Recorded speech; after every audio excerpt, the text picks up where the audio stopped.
Hello guys, मेरे channel में आप सभी का स्वागत है। आज की हमारी कहानी शुरू करते हैं बिना किसी देर के। वीडियो पसंद आए तो प्लीज चैनल को लाइक एंड सब्सक्राइब जरूर करें। Thank you for watching my video. शहर से करीब 10 किलोमीटर दूर एक जंगल के बीच से होकर एक पुराना रास्ता गुजरता था। उस रास्ते को लोग भूतिया रास्ता कहते थे। कहते हैं कि वहां रात में जो भी अकेले जाता वो कभी वापस नहीं आता। इस वजह से लोग शाम होते ही उस रास्ते से बचने लगे।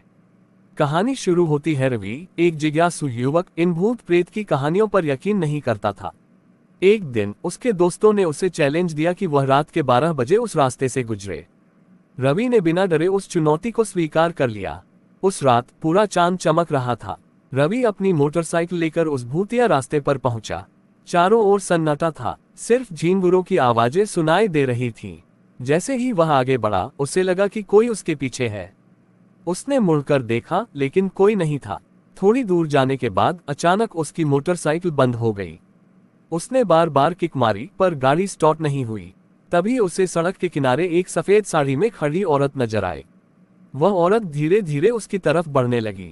डरावना रवि ने उससे मदद मांगने की कोशिश की, लेकिन जैसे ही वह करीब आई, उसकी आंखें खून जैसी लाल थीं और चेहरा विकृत था।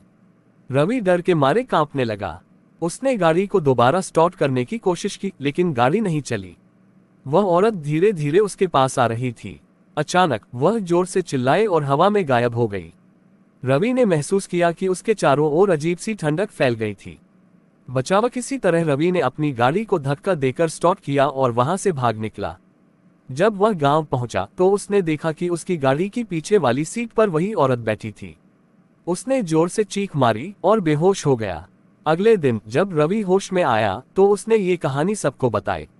गांव के बुजुर्गों ने उसे बताया कि उस रास्ते पर एक औरत की कई साल पहले दुर्घटना में मौत हो गई थी।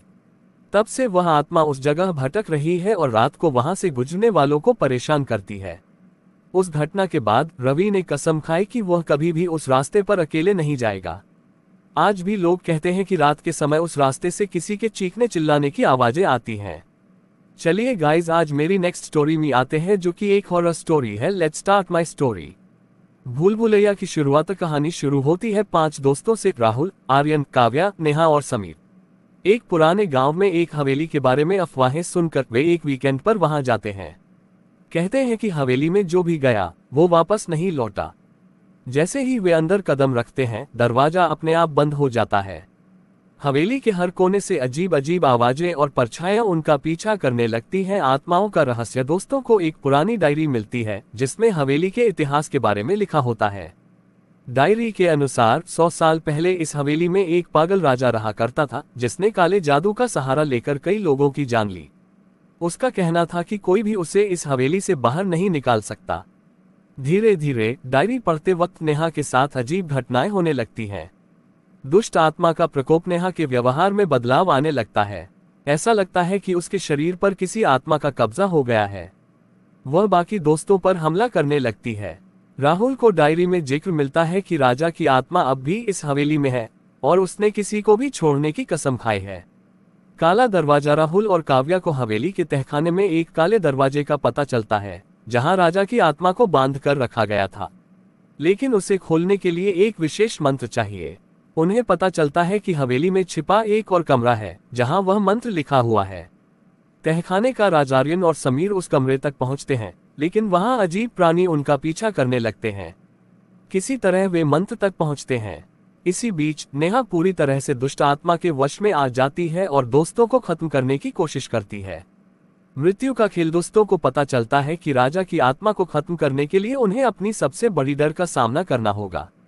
राहुल के लिए ये डर है अंधेरे का, आर्यन को पानी से डर लगता है और काव्या के लिए यह आत्मा का सामना करना है। जैसे ही वे मंत्र पढ़ते हैं, हवेली कांपने लगती है। अंत में वे किसी तरह आत्मा को काले दरवाजे के पीछे बंद कर देते हैं। लेकिन ट्विस्ट यह है कि हवेली से बाहर निकलते वक्त दरवाजा फिर से अपने आप बंद हो जाता है। जब वे मुड़कर देखते हैं तो नेहा गायब हो जाती है। नेहा का खौफ। राहुल, आर्यन, काव्या और समीर हवेली से बच तो गए, लेकिन नेहा की गुमशुदगी उन्हें अंदर तक हिला देती है। गांव वापस लौटने पर उन्हें पता चलता है कि नेहा अब पूरी तरह से आत्मा बन चुकी है और उसने हवेली को छोड़कर अब गांव के लोगों को निशाना बनाना शुरू कर दिया है। गांव के चारों ओर अजीब घटनाएं होने लगती हैं, लोग गायब होने लगते हैं और रात में चीखें सुनाई देती हैं। अंधेरे का जाल। राहुल को एक सपना आता है जिसमें नेहा उसे हवेली में बुला रही होती है। वह अपने दोस्तों से इस बारे में बात करता है, लेकिन काव्या मानने से इनकार कर देती है।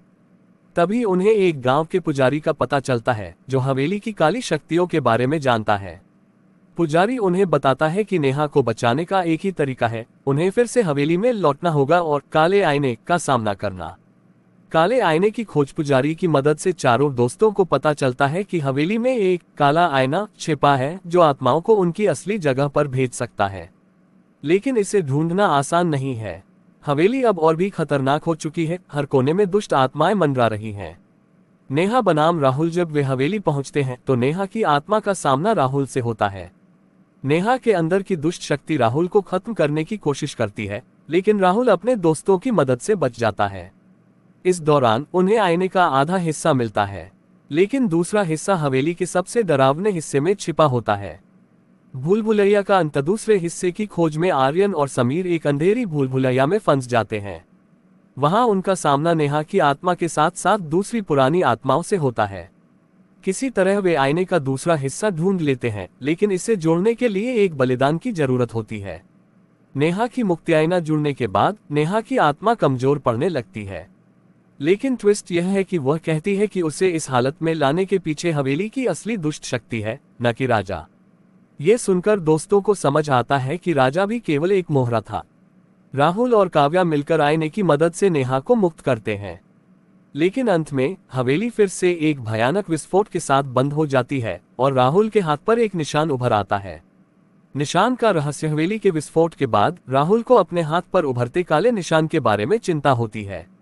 ये निशान केवल एक निशान नहीं, बल्कि एक दुष्ट प्रतीक है जो उसे हवेली से जोड़े रखता है।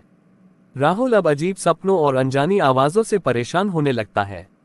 इसी बीच काव्या को राहुल के बदलते व्यवहार का एहसास होता है। नेहा की वापसी। रात के समय राहुल को नेहा की आवाजें सुनाई देने लगती हैं। ऐसा लगता है जैसे नेहा हवेली से पूरी तरह मुक्त नहीं हुई है।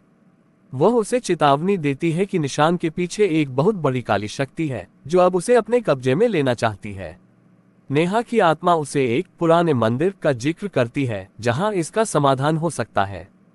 पुराने मंदिर का रहस्य। काव्या, आर्यन और समीर राहुल को लेकर उस मंदिर की तलाश में निकलते हैं। वह मंदिर जंगल के बीचों बीच स्थित है, लेकिन मंदिर तक पहुंचने का रास्ता अपने आप बदलता रहता है, जैसे कोई उन्हें रोकने की कोशिश कर रहा हो। अंत में वे मंदिर पहुंचते हैं और वहां उन्हें एक रहस्यमयी पंडित मिलते हैं। पंडित बताते हैं कि निशान काले देव का प्रतीक है जो आत्माओं और इंसानों को अपना गुलाम बनाने के लिए जाना जाता है। काले देव की पूजा। पंडित के अनुसार काले देव की पूजा एक बार फिर शुरू हो चुकी है। कोई अज्ञात व्यक्ति उनकी शक्ति को वापस लाने की कोशिश कर रहा है। अब राहुल का निशान धीरे धीरे उसे काले देव का दास बना रहा है। पंडित उन्हें एक उपाय बताते हैं। उन्हें रक्त शिखर नामक पहाड़ी पर जाना होगा जहां काले देव की शक्ति को हमेशा के लिए नष्ट किया जा सकता है।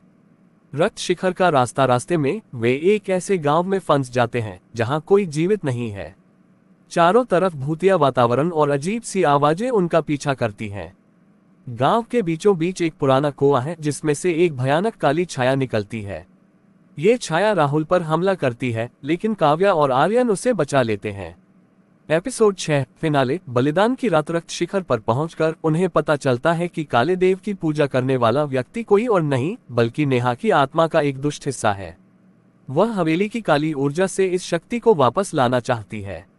राहुल को अब दो विकल्प दिए जाते हैं। एक, या तो वह खुद को काले देव के सामने समर्पित कर दे जिससे बाकी लोग बच सकें।